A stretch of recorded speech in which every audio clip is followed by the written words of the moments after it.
Good morning, everybody. As you all know that it's a very important occasion. This is Dr. Ambedkar's Mahaparinirvan Divas. As we all know, he died on 6th December 1956, which is called Mahaparinirvan because he became Buddha.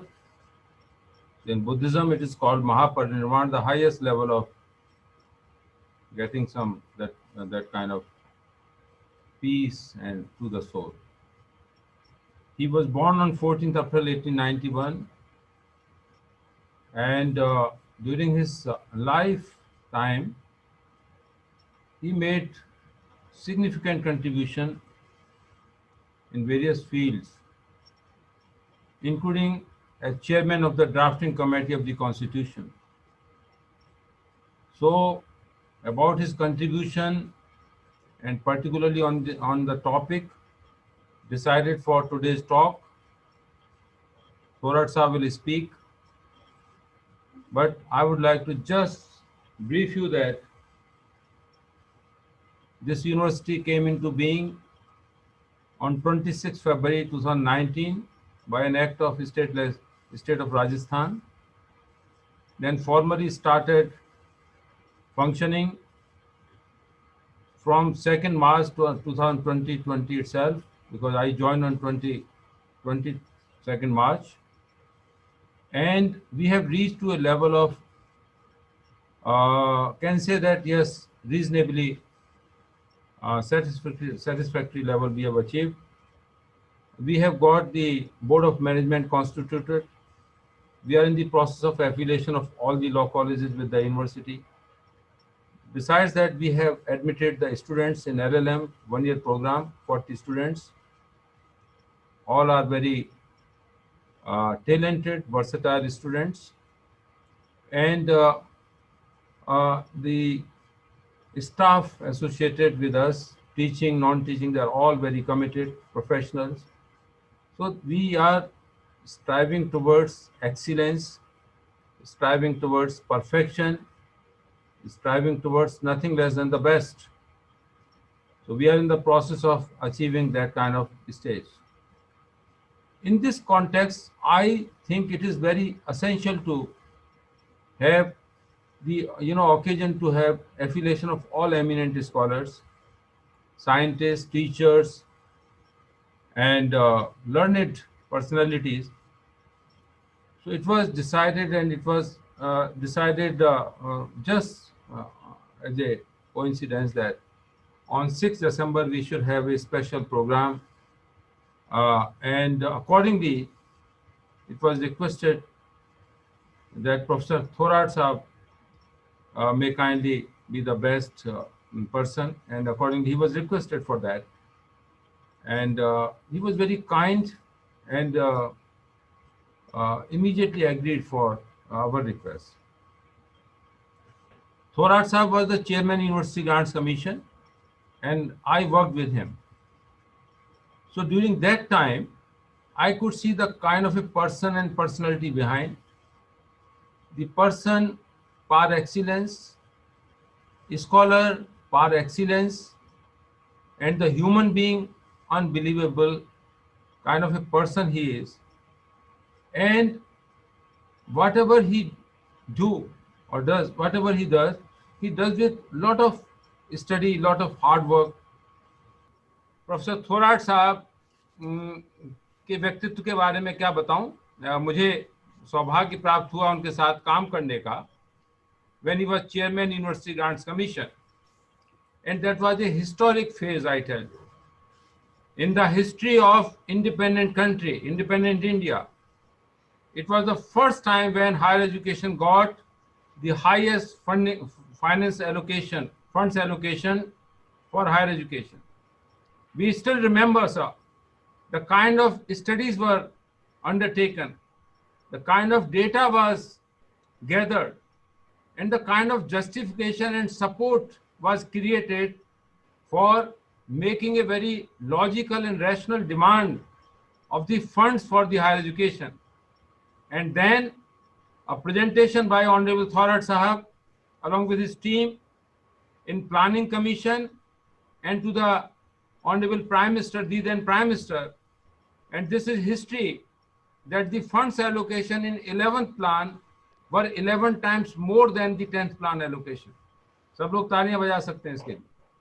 So it was commendable, and as a educational administrator, as a human being, as a scholar, sir के साथ मुझे बाहर विदेश भी जाने का मौका मिला, and it was something amazing phase.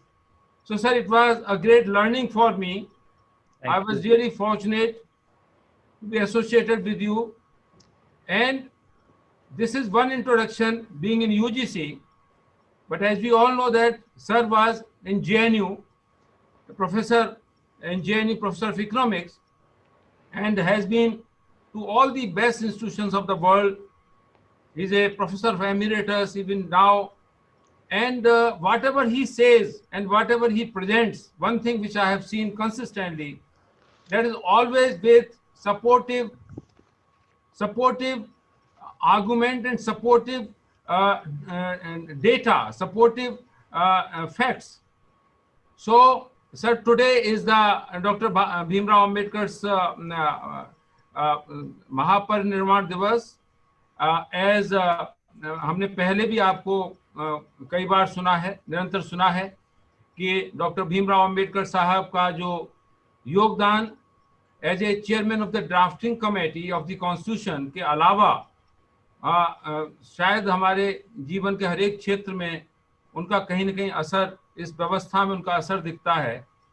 तो मैं बहुत ही आभारी हूं कि मैंने सर से रिक्वेस्ट किया कि हमारे LLM के स्टूडेंट्स को, हमारे टीचर्स को, हमारे एसोसिएट्स को, इंटेलेक्चुअल्स को, सोशल साइंटिस्ट को, सोशल एक्टिविस्ट को आज के इस ओकेजन पर हमारे ऑनरेबल थॉरट साहब एनलाइटन करें अपने अपने उद्बोधन से.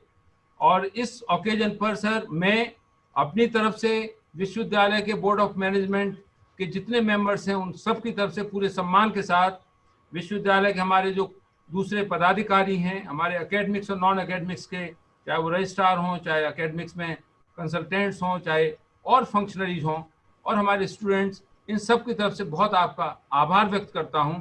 और निश्चित तौर पर शब्द तो बहुत कम है आपके सम्मान में व्यक्त करने के लिए. और इसके साथ सब लोगों की इजाज़त से मैं आदरणीय थोरट साहब से रिक्वेस्ट करूंगा कि वो अपना प्रेजेंटेशन करेंगे. माफ़ी चाहते हैं, हमने आज सब लोगों के जो माइक्स हैं उनको म्यूट कर दिया है जिससे कि डिस्टरबेंस ना हो और सर जो है अपना प्रेजेंटेशन दें. I think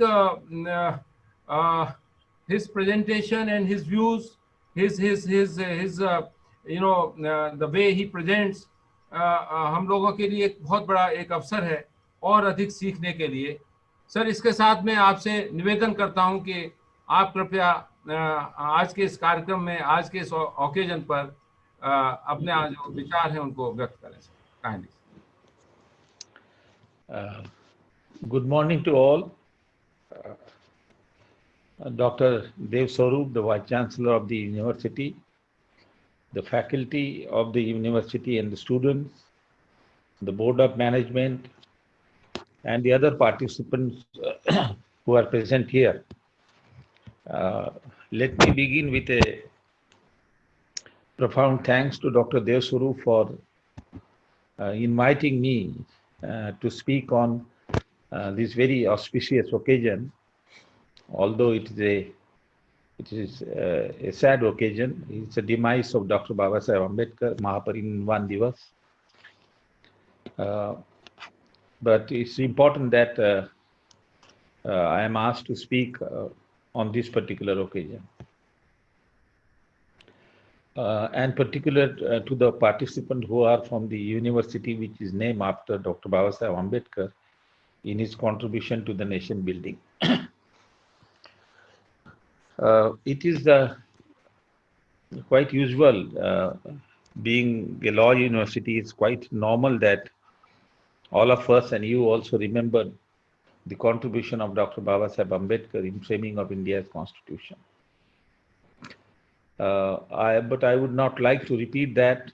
You know more than I do. You are from the law faculty.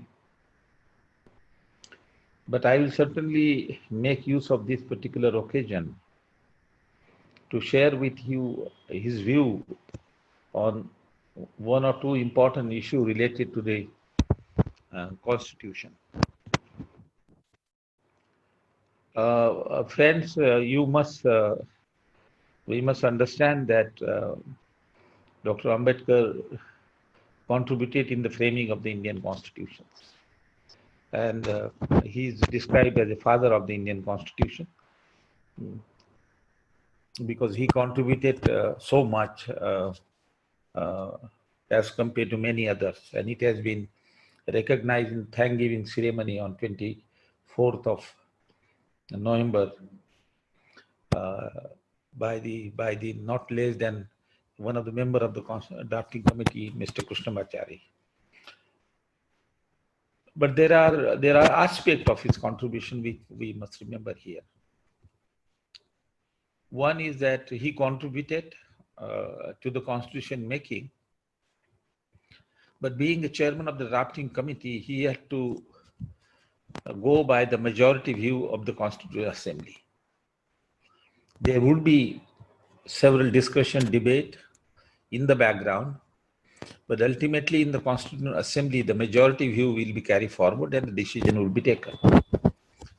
And Dr. Ambedkar had to work quite a lot to share with the majority party, that is the Congress, and the opponent view, and intervene intellectually and arrive at a decision which is acceptable to both. And it is here that we find on many issues where there were differences of opinion, Dr. Ambedkar intervened and helped them to arrive at decision drawing scholarship and knowledge from various constitutions in the world. So that is his approach and contribution. But as I said, that he had to carry the views of majority view of the Constituent Assembly, and he did that. But we have to recognize one particular fact, that on several issues, he had his different view than the provision incorporated in the Constitution. This is very, very interesting aspect we must remember. So the provision in the Constitution which reflect the majority view, Dr. Ambedkar's views were not necessarily in conformity with those views, and he expressed those views quite openly. You know that in 1947, he was a member of the Fundamental Right Committee, Minority Committee, and several other committees. He had the member of the Fundamental Right Committee were asked to submit some suggestion as to what kind of political and economic structure we will have. So Dr. Ambedkar submitted one, other also submitted. But Dr. Ambedkar submitted the proposal which was in the form of constitution. He didn't only confine to fundamental right, but it was sort of a constitution as a draft of the constitution in the name of state and minorities, very famous. And in that you could see that he has his own independent view. His concept of democracy, his concept of kind of an economic structure that we will require, whether the economic structure should be a part of the Indian Constitution law or just the political structure should be defined. And others, the question of minorities, of course, what safeguard and solution we should have for a religious and social minority like scheduled caste and scheduled tribe.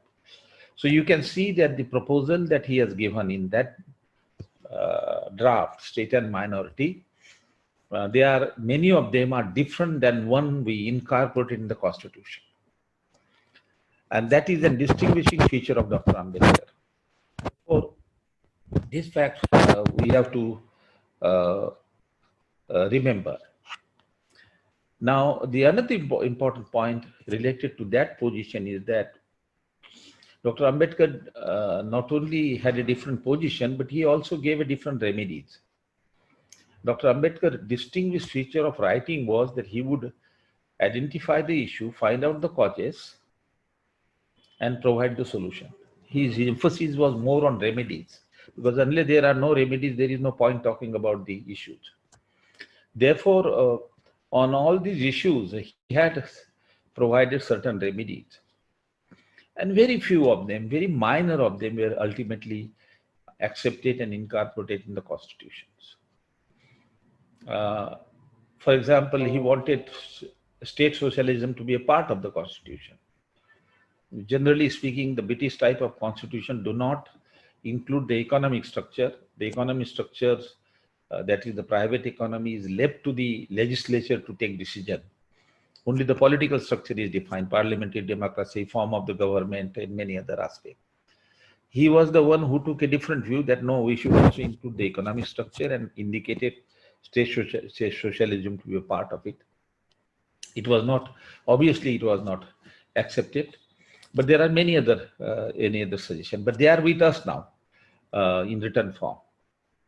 Now, the important point that I want to share with you is that he not only gave the alternatives, but also issue warning to the Indian state that he would, if you don't take some of this precaution, our democracy might land into trouble. Our nation, as a matter of fact, might land into trouble. And those suggestions and those warning and those predictions of Dr. Ambedkar are before us. It is a fact now that some of the predictions, some of the dangers and risks that he predicted have come true, and they are for us to see. His argument was that, if I confine the discussion to democracy and do not talk about the concept of notion, idea of nation and other aspect, even with respect to democracy, he argued that we have adopted the parliamentary form of democracy, a British type of democracy, straight away from London to Delhi. But he argued that the condition which makes the British democracy successful, the parliamentary form of democracy, all of you know, you are a person from jurisprudence, law and constitution. He argued that it may not necessarily lead to success, the similar success in Indian situation, because Indian situation differ. The Indian situation is not the situation which we have in UK, where the parliamentary democracy is grown up. So this is one example, and he argued that we should have a reform in the parliamentary system of British type, and we should adopt it with modification. And therefore, there are a couple of articles of his, which you may be knowing, that he laid down the condition for the success of parliamentary democracy. And he say you must follow this condition, meet this condition, improve this condition, so that the working democracy will turn into a practical democracy. Now, one of the areas where he has really applied his mind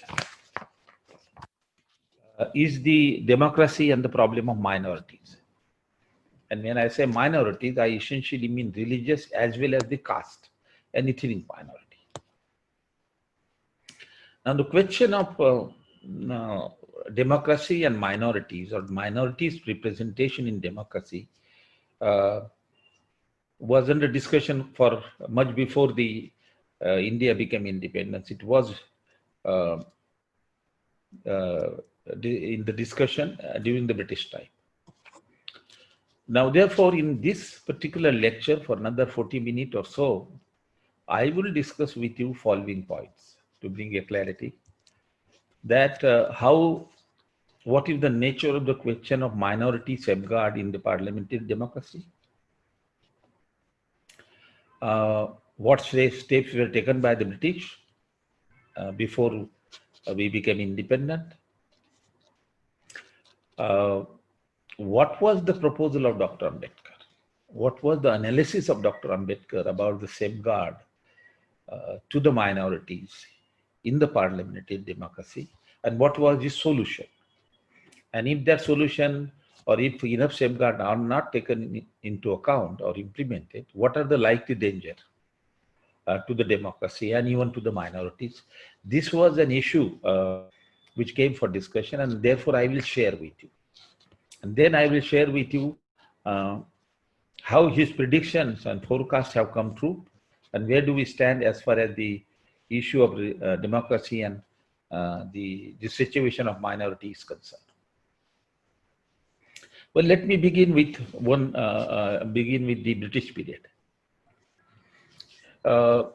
One important point that we have to begin with is that the Britishers had recognized and the Indians had recognized that in a kind of democracy that was being implemented by the British through a limited election and through nomination. We had a central legislation, we had the assemblies in presidencies in the Bombay, Madras and Bengal presidencies. We had limited elections and nomination, and the assemblies were there and assemblies were constituted. And it is the assemblies and it is the governors was run through this central legislation at Delhi and at the presidencies. At that time, it was recognized that whatever process the British had adopted at that point of time, the minorities, religious minorities particularly, may not get a due share or representation in the assemblies, legislature. And this problem was recognized. And therefore, a solution was suggested. And we can see that in 1909, for the first time, the representation was given to the religious minorities like Muslim, European, Christian, Anglo-Indian. In 1909, Muslims were given the separate electorate. Not only that the special representation was given to the minorities, but the method was selected through which representation would be given.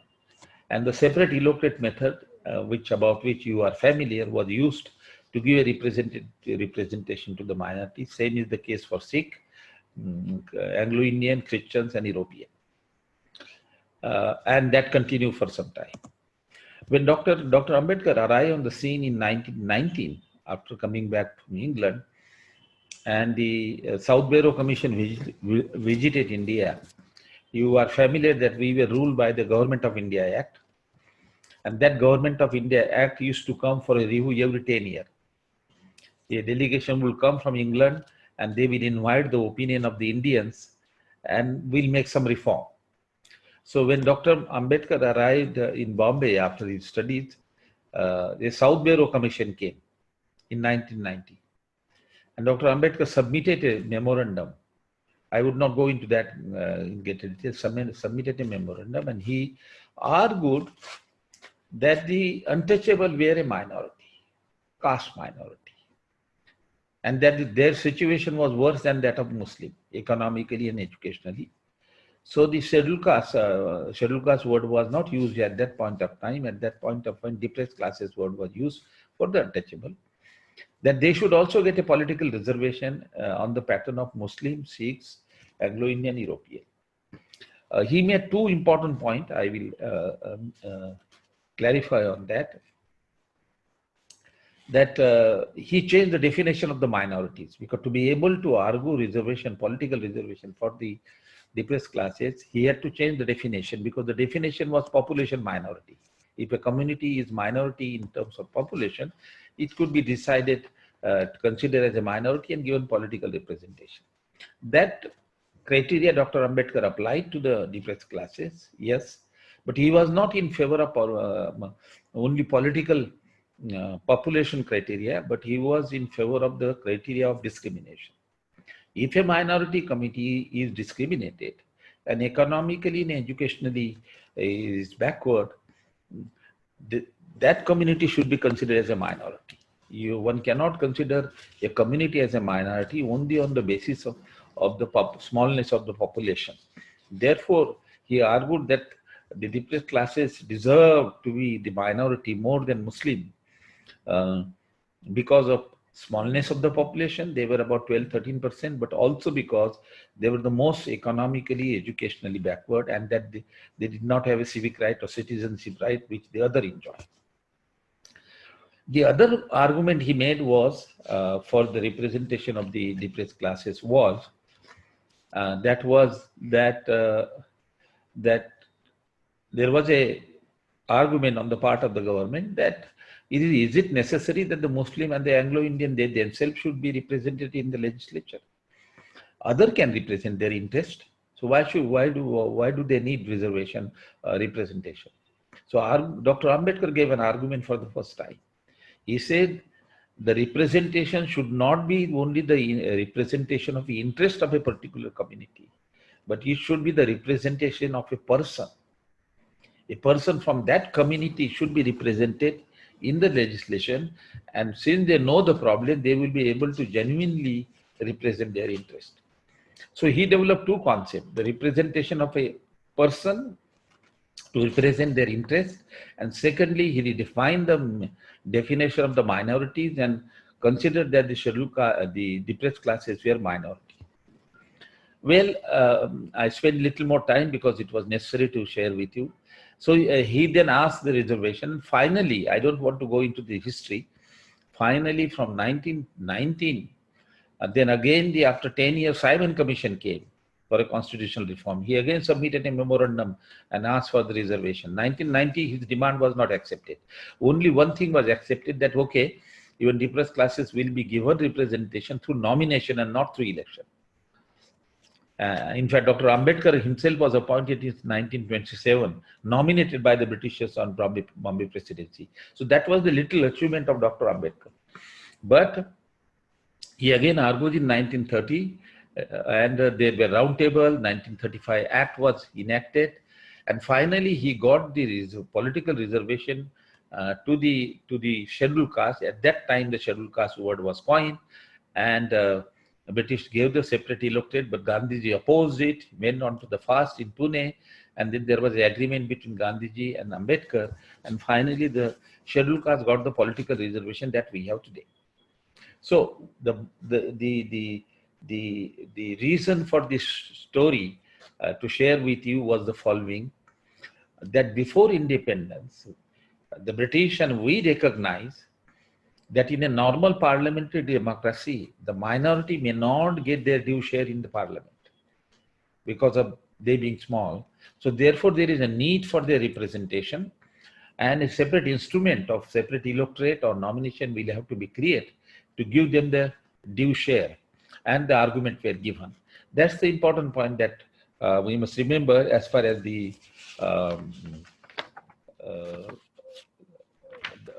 British period is concerned. Now let me go ahead and discuss the Dr. Ambedkar's major argument. While this method were used, that is to give political representation through reservation and nomination, while these were used, Dr. Ambedkar was constantly contemplating and thinking about as to how the minorities, religious and social minority, should get an adequate protection in the parliamentary democracy, in political democracy. And so he was thinking of a very larger scheme as far as the representation of the minorities and was concerned. Now, it is in 1945 that he brought out a small booklet, what is called Communal Deadlock and Way to Solve It. And it is in the Communal Deadlock and Way to Solve It that Dr. Ambedkar made a proposal for the safeguard of the minorities, religious and the social minorities. And this very proposal was then included in the State and Minority in 1947. And that proposal was proposed by him through the State and Minority. It was not considered by the then government. The story, in fact, was a little more different. I'll come to that later. Now, what is the proposal of Dr. Ambedkar? One thing was accepted, as a student of legal studies and constitution, you know, before he submitted a memorandum communal deadlock and way to solve it and state and minority, because constitution was being framed, and at the time he wanted this proposal to be considered by the Constitutional Assembly. He was just a member of the Constitutional Assembly at that point of time.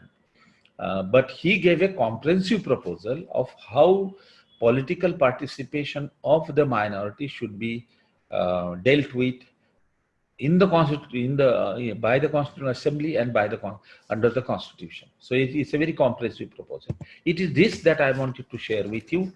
The reason is that what prediction and forecast that he has made, and for not accepting his suggestion, even in modified form, today the minority, religious and the caste minority, are under the risk.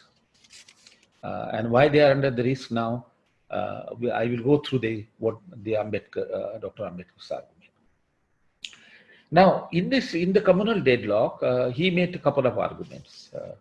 The first argument that he made, that we are accepting the parliamentary system of government, parliamentary system of democracy, which is the British system, and we adopt as it is. And we adopt the British parliamentary system, which is developed and rooted into the British society and British culture. And we adopt it for the Indian situation, which is different in terms of society and in many other terms. So he argued that we will have to have some reform in that system, and with respect to the minority, he suggested the reforms.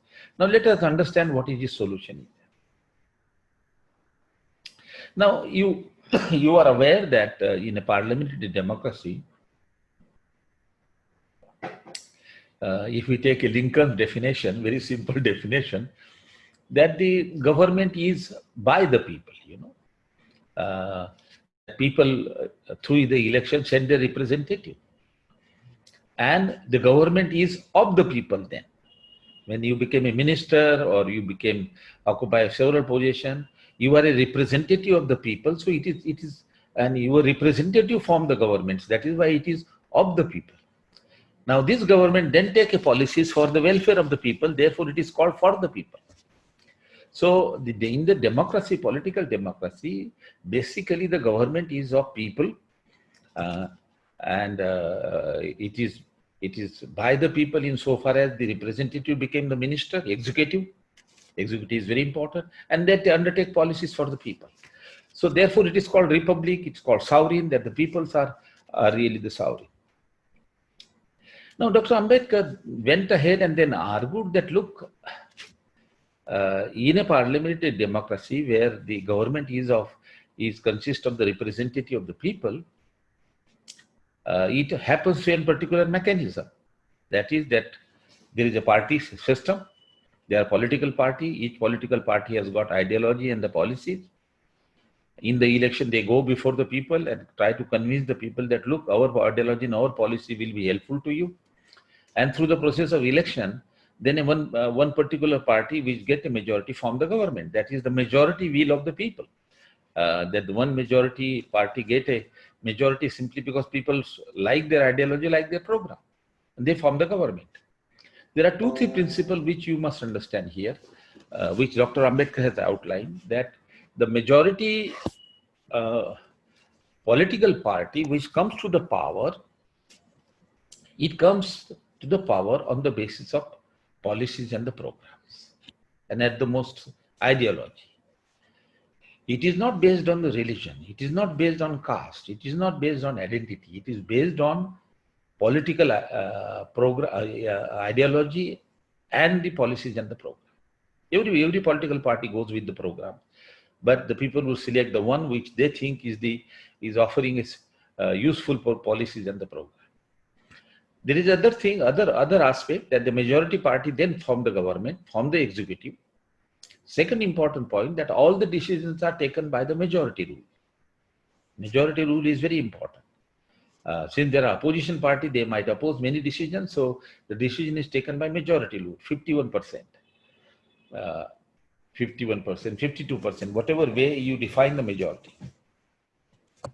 So the forming of the executive by the majority party and taking the decision through the majority rule is the very important aspect of the working of the political democracy in Britain and also here.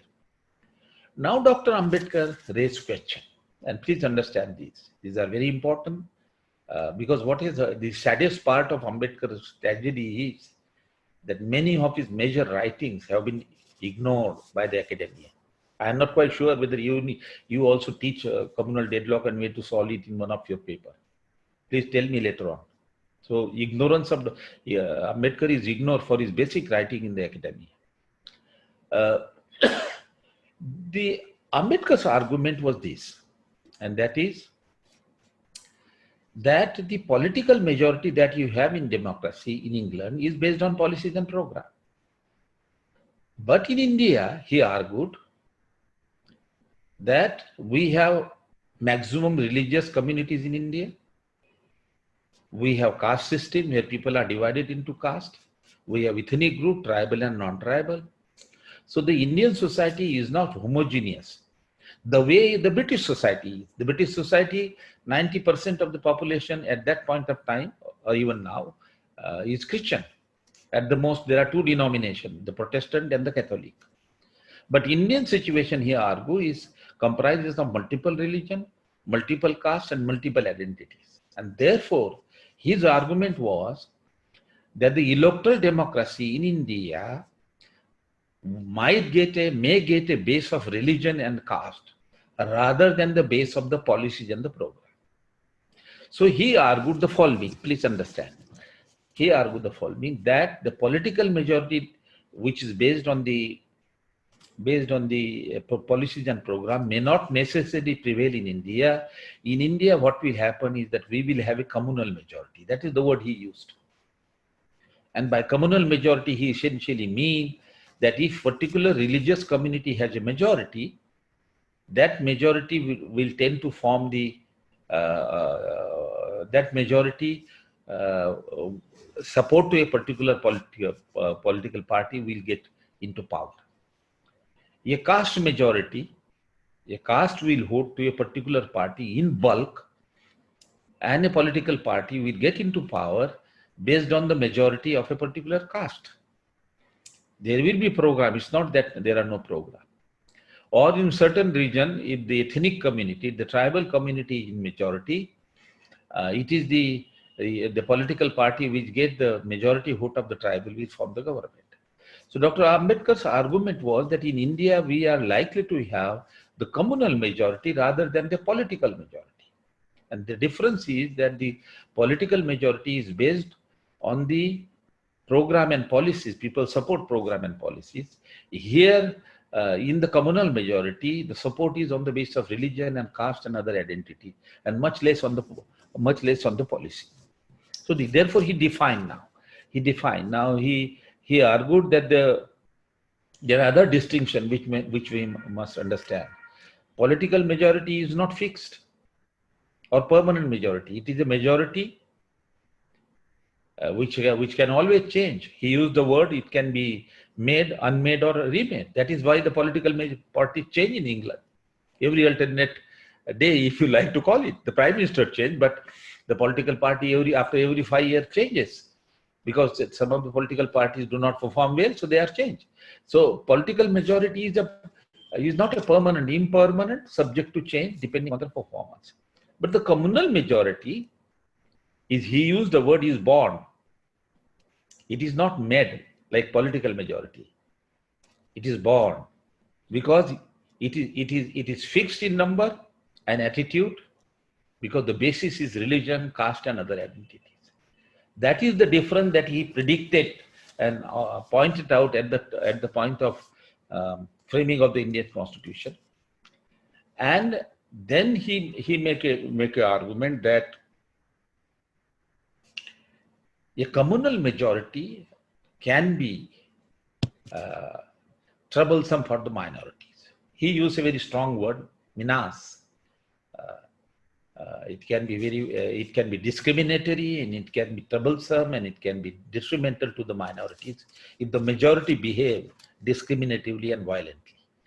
And therefore, and that prediction he has made very clearly.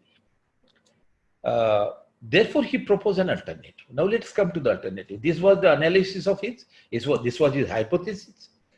Now, I do not want to go into the whether what has been our experience of last 60 years.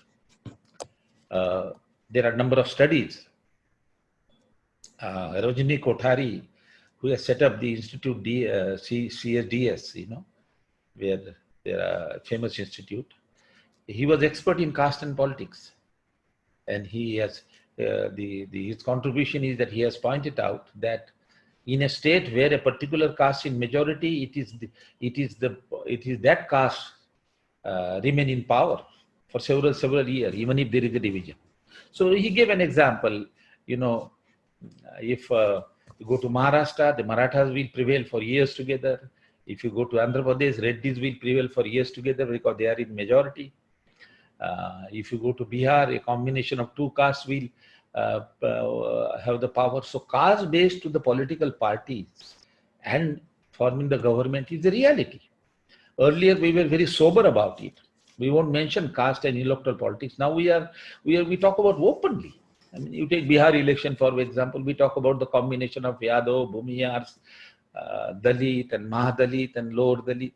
So now we don't feel ashamed that we are talking the electoral vote in terms of caste and not in terms of policies. Or we forget about policy. So the caste based to the political party and turning into an effectively communal party is our experience. There is no doubt about it. But I'll come to the religion later. So because what Dr. Ambedkar has predicted has come true, both for caste and today for religion. But he proposed a certain suggestion. I want to discuss with you his proposal. That is very important. Then we come to the certain solution. His argument is that we have to let down the principle to adopt the British type of a parliamentary system in a modified form, in a manner such that there is no danger to the minorities. There is no risk to the minorities, and minorities and majority can have an equal share, a respectable share, and they can live together. Earlier, you find that only methods were talked about, principles were not discussed. Now, Dr. Ambedkar in Communal Deadlock and Way to Solve It and State and Minority based his scheme and proposal on three principles. He suggested three principles on the basis of which the majority-minority issue should be resolved or parliamentary system should be reformed. These three principles are relative representation, the concept principle of relative representation, principle of unanimity rule, and the principle of confidence in executive by the minority. Now, I'll briefly discuss each of these principle and the reform that Dr. Ambedkar suggested. Now, in a kind of a political democracy and political parties in India, Dr. Ambedkar believes, as I share with you, is that the political parties will have a communal base, a religious base or a caste base or ethnic base. And if it has a religious base, for example, a community, a particular religious community which is in majority will generally have a chances of forming a majority party. For example, in India, we have Hindus are in majority. The Muslims are about 14%. The Sikhs, Jain, and all together will add up to 7-8%. So 20% are the non-Hindus, and about 80% are the Hindus, because scheduled castes or bulk of them have declared themselves Hindu in the census. Only 1 or 2% are Buddhist. 1 or 2% are Christian, 2% Sikhs, less than 1% Jain. So the 80% of the Hindus are little less than are Hindus. So he said that given the assumption, given the argument that the political party will form the religious base, it is the religious community which has a majority population will have their party and occupy the power. And this can be a source of problem for the minorities. Minority may be discriminated or their issues may be underlying. Therefore, he proposed that instead of having a majority representation, we should have a relative majority. Not the communal majority, but we should have a concept of relative majority. And what is relative majority? He suggested the concept of relative majority as follows. He said that the power of the majority and minority should be such that they are balanced. Majority will remain majority, but the power of the share of the majority should be reduced. The number of seats that goes to a majority should be reduced, and number of the seat of the minority should be increased to a certain extent, so that the majority, religious majority, do not have a overwhelming power, 70%, 80%.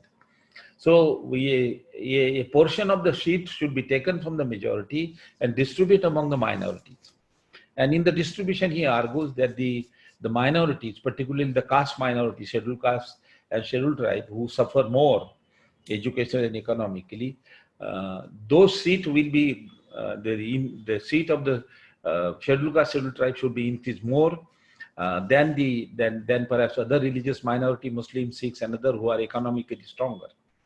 Now the point is that he's suggesting the reduction of the seat in the legislature and the state of the majority Hindu-based political parties, you can say, an increase of the minority so that there is a balance. This is not to reduce the majority altogether. Now, therefore, he developed a concept of relative representation, and he said that this will ensure balanced representations of minority and majority. Majority still will have a say, but the minority share will be such that they don't feel threatened by the majority. They will have some say. This is the first principle that he has given, and if you read the communal deadlock and way to solve it, state-wise figures are given. To what extent the seat of the majority should be Hindus should be decreased, and to what extent the seat of the Muslim and the Christians and the scheduled caste and the Sikhs should be increased. So he has given the balance concept of balanced representation to reduce the power of the religious majority.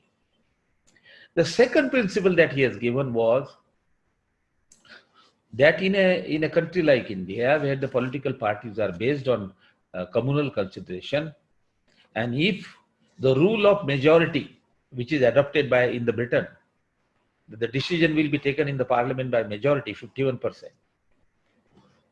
That rule should be changed, because if you have that rule and the majority party is based on the majority religious population, they always will have a majority, and they can take any decision that they like. This is what is happening today, to a certain extent. So they can take a decision. Therefore, he suggested that no, we should go for a unanimity rule, at least on important matters. So the matter particularly related to the minorities and similar matter, the rule should be unanimity. And in the rest of the cases, it can be majority rule. He has given the example of judiciary. There are provision in the judiciary, jury, where all the judges has to say yes, otherwise decision is not taken. I don't know which are those. And then he has taken the example of the Security Council. In Security Council, all the members have to say yes, otherwise there is no decision. For example, all of the members are saying that India should be the member of the Security Council, but China is always opposing it. So India is not becoming the member of the Security Council. So he has given the example that on certain important matter, particularly related to minority, the rule of unanimity should be applied and not majority, so that you can reduce the power of the majority to take decisions which are detrimental to the minority. And the third suggestion that he has given, these were radical suggestions, of course, to the Constituent Assembly and to the Indian. They thought that these are radical, but similar decisions were taken in New Zealand and Canada and elsewhere. But for us, it is very radical. The third principle that he has given was the principle of confidence in the executive or faith in the executive. What is this principle of faith in the executive? Executive is very important. The ministers are important because they take the power, they frame the policies. And the minority should have a faith in them that they will not take policies which are detrimental to the minority. They will take policies which are in favor of the minorities. But in that case, how do you select the executive? How do you form the ministers?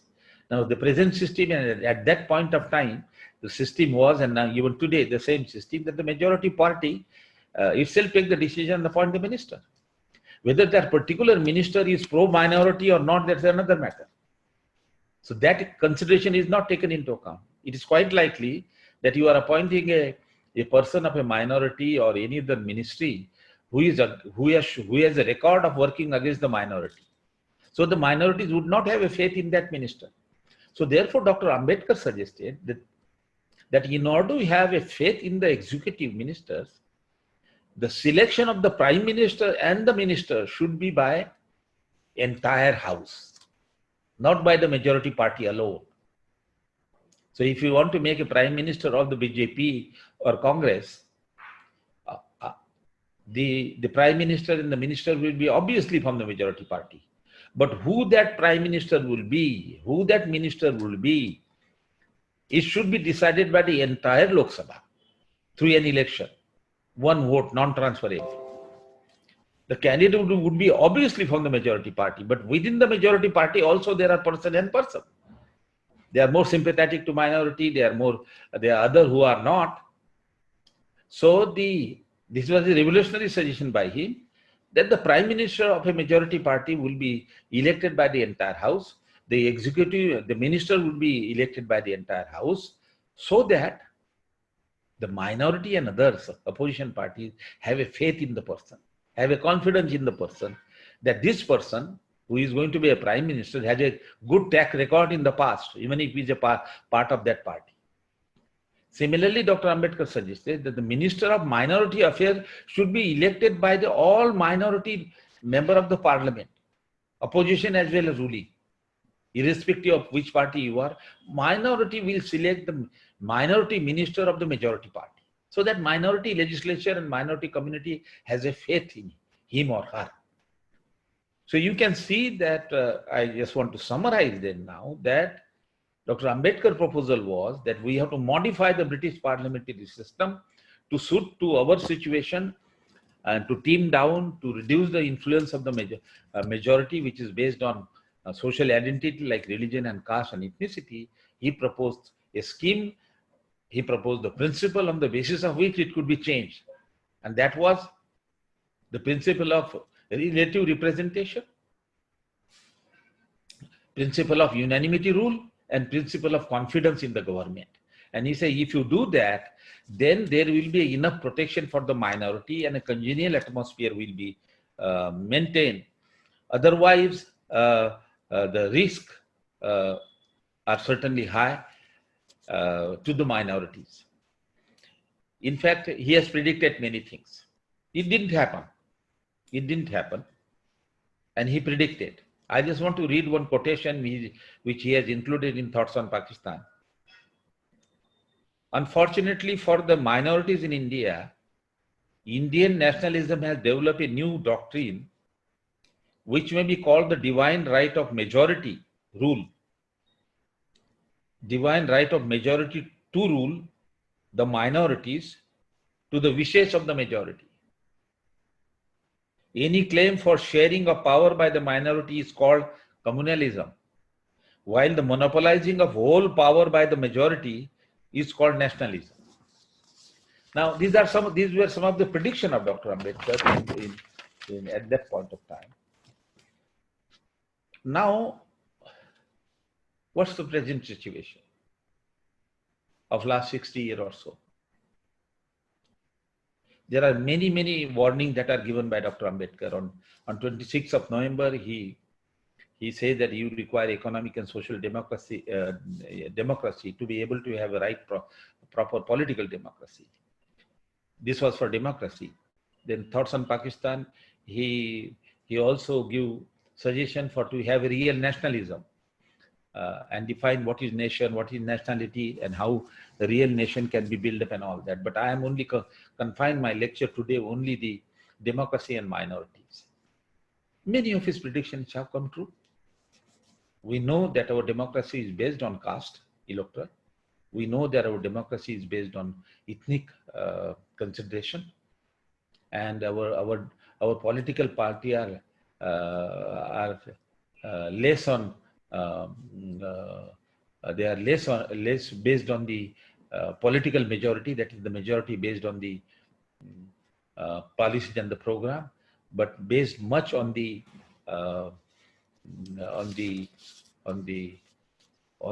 strength of the caste.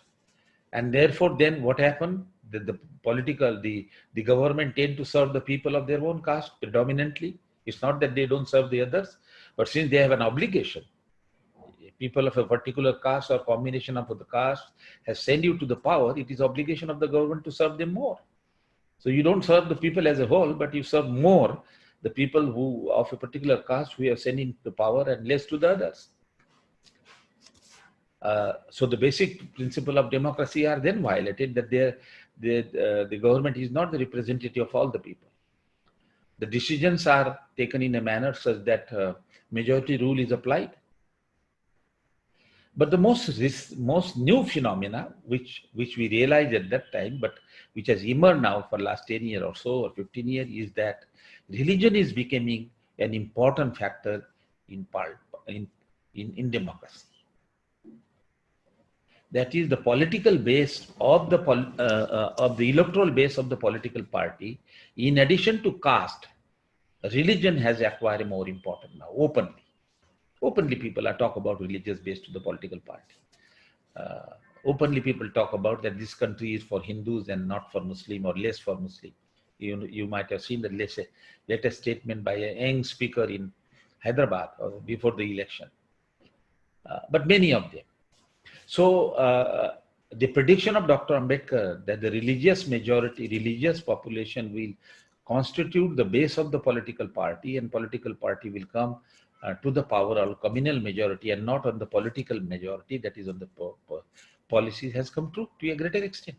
It is not that the political policies are not important. Policies are of course important, but the electoral base tend to be caste, electoral base tend to be religion, ethnicity, and then it became to a greater extent the policies are taken which are detrimental to the minorities, to the caste minority, to the religious minorities, to the ethnic minorities, and to the other minority as such. So these were some of the predictions that Ambedkar has. He had this prediction well in advance. We have failed to take note of his suggestion, to be very frank, and therefore we are facing he was an isolated person, individual person. His views, his reform were not taken into account. There are many countries in the world. New Zealand, for example, where there is a big minority called Maori, the constitution is altogether different. Canada, for example, you go to Canada, the constitutional provision is different. In Canada, there is no, as chairman of the University Grant Commission, I went there and I asked them that I want to meet the education minister and education ministry. They say, we don't have education minister. We have only committee, because we have a province as Quebec, which is dominated by France, and others by English. So each province decides the education policy. We only have a committee. That much revolutionary changes that they have brought in to meet the demand of the minorities. It's okay. There is no problem about this. We should not have only the British model as such, because British is a homogeneous country with one religion. So I think on this occasion of Mahaparinirvan Day of Dr. Babasaheb Ambedkar, while we recognize his contribution, it is a high time that we also recognize the solution and the suggestion that he has offered for the problem of our society, and in this case, democracy and minorities. And those solutions should be thought over if you want to make this nation strong and united.